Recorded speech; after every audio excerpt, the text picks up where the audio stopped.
Hey everyone, I'm in the park.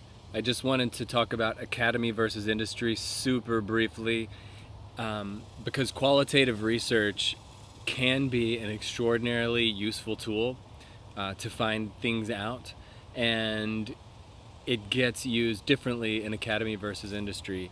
So in academics, right, professors doing research using this method can spend a lot of time on their studies with no real financial consequence, right? There are pressures on us professors to produce research, but you can engage in long-term studies, and we're sort of, like rewarded to do that. Whereas in industry, you're focused oftentimes on meeting sort of quarterly reports, or you have to turn something around for a client in 3 days, which is not unrealistic at all. You hear those types of things sometimes.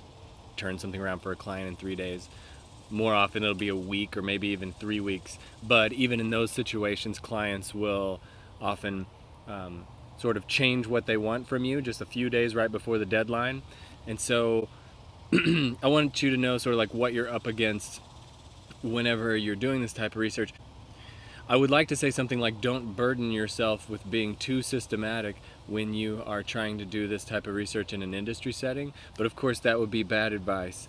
You really should carefully weigh how much time do you have to do the research with what you're trying to find out, and try to be clever and find out as much as you can in the most efficient way possible.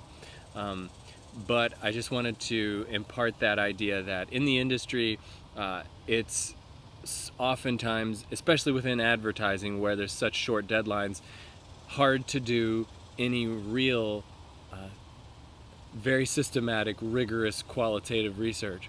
But that doesn't mean you can't find out all sorts of wonderful things using qualitative research in a business context.